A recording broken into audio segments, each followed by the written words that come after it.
Hello, welcome back. For those who watched the intro to this, the first section with Lucy from Tusal Baharas is going to be about the old green residency A4 card or paper for people who were resident in Spain before Brexit. So over to you, Lucy. Tell us all about this and what people need to do now. So this document is officially called Certificado de Registro de Ciudadano de la Unión.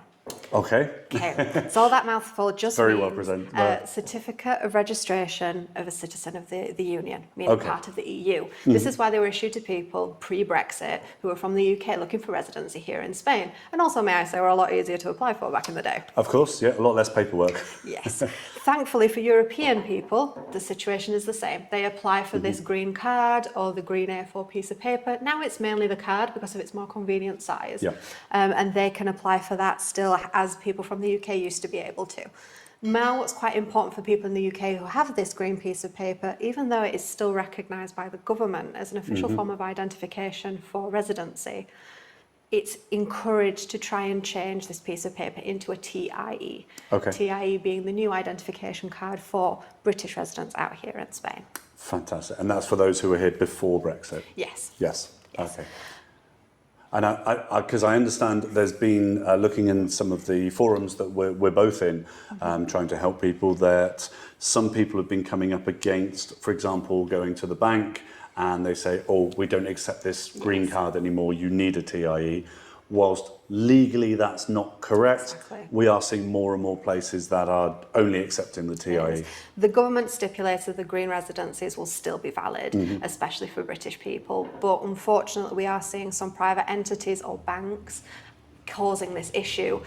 It's one of those situations, what's best? It's not difficult to change to any TIE, so I would recommend taking that step, and we can help you with that step if you needed any assistance with that, into changing it into a TIE. It's a lot handier size card, pretty much similar to a driving licence. Yeah. It's got a standard issued photo and all of your details, and it's a lot easier for those people who might be travelling to the UK and back to Spain. When you get to the passport station, just show them straight away your TIE and your passport won't be stamped upon entry. Sure. That's great. That makes life easier. But am I right in thinking as well, if you have a green card, you also need to have your passport with you at all times as proof of your identity, but if you transfer to a TIE, that's not always the case, is that correct? Exactly. So as you can see here, this is my green card. Yeah. Well, it's a photocopy because you don't want to see the original state of mine. It's been with me for a very long time. And there's no photo on there. Sure. So it doesn't count as identification as it doesn't have a photo for reference. Right. So if you only have the green card, it is recommended to carry either your passport or a driving licence is also a valid form of photo ID. Now with a TIE, in a lot of cases you don't have to carry, it's recommended to carry your passport at all times since you don't belong to Spain and you're just a resident. But nowadays a TIE has also been issued as valid photo identification for large purchases, for bank proceedings, etc. Okay, and I understand the TIE card actually has your NIE number on it as well, so there is a difference, but they can be combined, hence some confusion sometimes. Definitely, this is where a lot of the confusion came from. We've heard many people send us a message and say, oh, I don't know what's my situation after Brexit, I've only got a green NIE. NIEs are always printed on white, so I think you've got residency. So many documents, it's very confusing. It is. It's just from people hanging out, talking about these situations, in a colloquial mean, and names getting mixed up. It's quite common, because you're dealing with all these abbreviations and you don't really know what it is. But again, our certificado in this case, your TIE, always will have your NIE number on, because you need that NIE number to be tied to you for any tax purposes, large payments. Not only is it your ID number in Spain, but it's also one that you're going to need for any large proceedings over here. Okay, fantastic. And I'm sure we will come on to driving licences, because that's a whole subject in itself. It's a whole other one. If you have questions about driving licences, don't forget to subscribe below, and you'll then get notified. If you click the bell as well, you'll get a notification of when the next video is coming out about driving licences. So is there anything else we need to know? Let's say I currently have a green card or a green A4 piece of paper. Got my residency before Brexit. What are the next steps for me? The next step, you can either stay with your green piece of paper. There is no government issued regulation that you have to change it, but it is recommended, especially since we're seeing a lot of these complications at the moment with places like banks.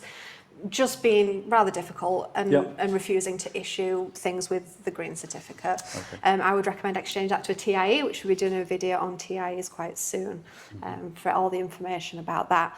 But for anybody else who is a member of the European Union still, their proceedings will be the same. They will be applying for a certificate of registration as a member of the European Union. This means the proof of funds is a lot less. It means several other points that have to be covered are a lot less restrictive because you're moving Sure. within the EU, and it's part of Yeah. the EU rights to be able to move and Okay. live wherever you wish. So if I obtained one of these, got my residency before Brexit, I'm a UK citizen, it's best to change to a TIE now. recommend. Although it's not a legal requirement, it may well happen at some point. It's recommended.